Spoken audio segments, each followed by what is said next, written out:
Jangan mau kita masuk dalam perangkap logika materialis seperti itu, hubbud dunya.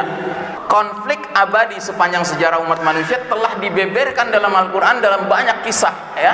Dan diantara kisah-kisah yang menonjol adalah kisah Nabi Nuh alaihissalam menghadapi pemuka kaumnya, kisah Nabi Ibrahim alaihissalam menghadapi Namrud, kisah Nabi Musa alaihissalam menghadapi Fir'aun, kisah Nabi Muhammad SAW menghadapi Abu Jahal, Abu Lahab dan konco-konconya.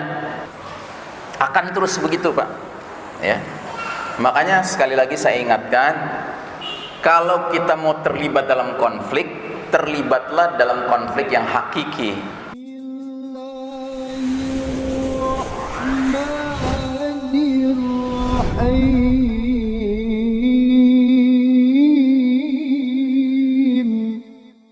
Konflik abadi sepanjang sejarah umat manusia gambarannya kira-kira seperti ini.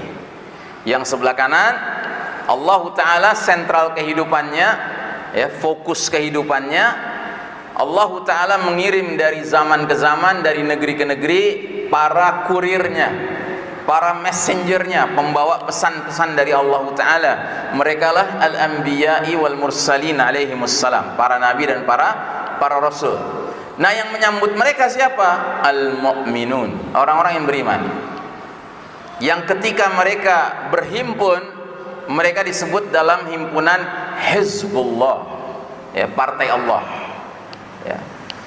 Dan jika mereka sampai akhir hayat istiqamah, mereka akan mendapat gelar Al-Ghalibun, orang-orang yang meraih kemenangan. Dan mereka akan mendapatkan kapling di akhirat yang namanya Al-Jannah, surga, ya. Ini rumusnya demikian. Sementara Ashabus Shibal, kelompok kiri, mereka sentral kehidupannya apa? Iblis, syaitan. Itu sentral kehidupannya. Dan iblis dan syaitan ini tadi sudah kita jelaskan, ya, mereka sudah punya kebulatan tekad.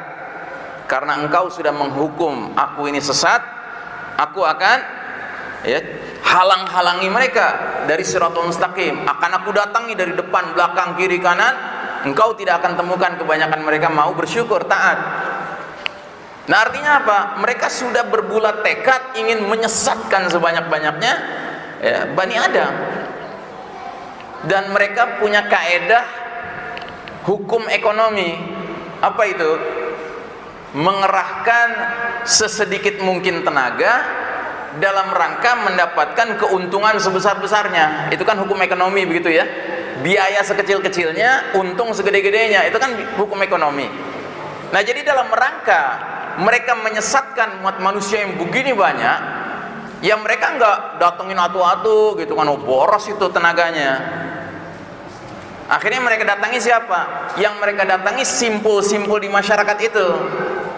Siapa itu? Ya pimpinan-pimpinan. Nah, pimpinan-pimpinan ini disesatkan, dijadikan manusia-manusia yang togho, yang kemudian kalau ketogoannya itu istiqamah, ya kan, jadilah mereka dijuluki taghut, gitu. Jadi mereka ngambil simpelnya aja, ya, didekati yang pimpinan, gitu kan, berhasil diarahkan supaya sesat, ya kan. Nanti si pimpinan ini yang kerja selanjutnya. Dan sepanjang zaman begitu. Makanya sepanjang zaman akan selalu ada yang namanya taghut itu, yang harus diwaspadai, yang harus dijauhi oleh siapa? Oleh orang-orang yang memilih jalan yang kanan. Kalau milih jalan yang kanan, ya jangan deket-deket sama taghut. Bahkan itu pesan para rasul. Walaqad ba'atsna fi kulli ummatin rasulan an ya'budullaha wajtanibut taghut. Ya, dan sungguh telah kami utus untuk setiap umat seorang rasul yang menyampaikan pesan abadi. Bunyinya apa? Ubudullah wajtanibut taghut. Sembahlah Allah semata dan jauhilah taghut. Begitu.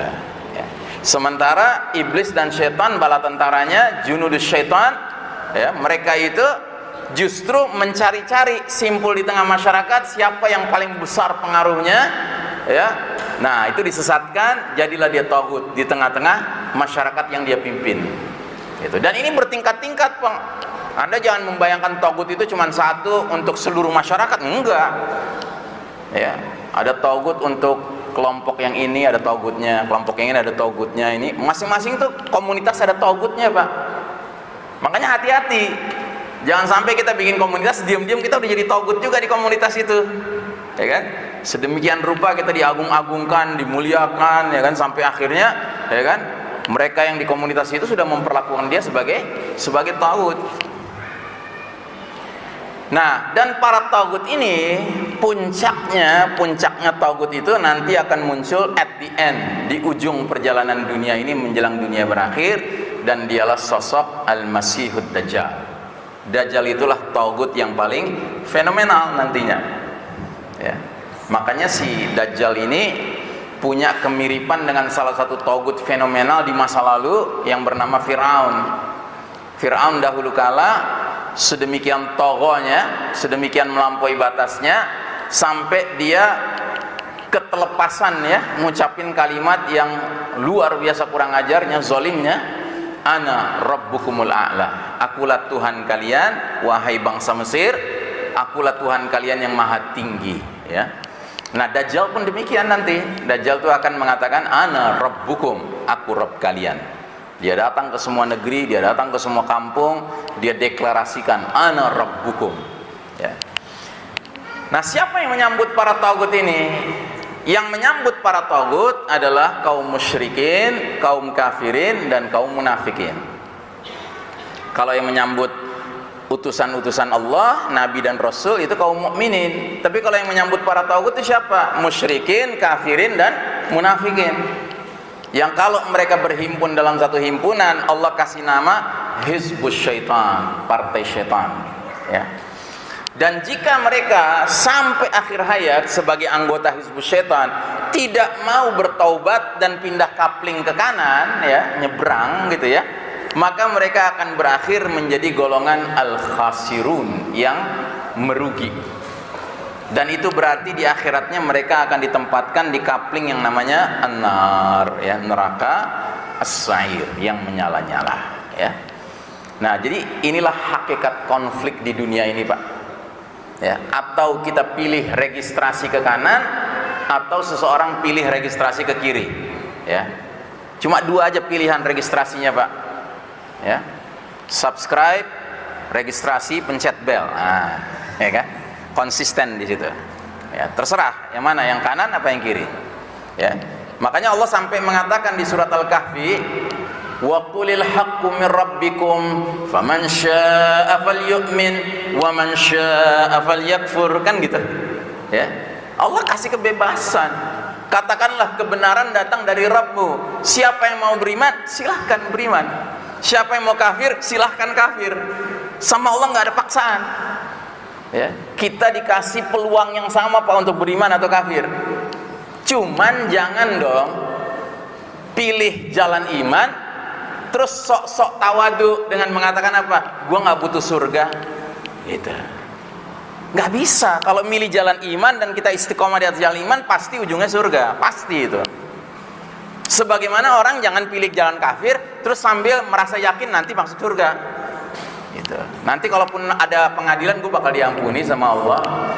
Ini kan yang dikatakan oleh Nabi, al-ajiz, ya, orang yang lemah, ya. Lawannya al-kayyis, orang yang cerdas. Kata Nabi, al-kayyisu man dana nafsahu wa amila lima ba'dal maut. Orang yang cerdas itu orang yang sering menghitung-hitung perbuatannya, introspeksi, muhasabah, ya, dan dia berbuat untuk kehidupan setelah kematiannya, bukan untuk kehidupan sebelum kematiannya, ya. Jadi ingat itu, ya, kita orang beriman ini nggak berbuat sesuatu untuk kehidupan sebelum kematian kita, untuk setelah kematian kita berbuat. Karena kalau sebelum kematian kita sama aja kayak orang kafir. Orang kafir semua juga cita-citanya ada untuk di dunia ini, kan gitu. Apa bedanya? Makanya hati-hati ngedidik anak. Jangan bilang, nak, kamu belajar yang rajin, nak, biar nanti gedenya jadi orang, gitu. Emang belum jadi orang dia, gitu.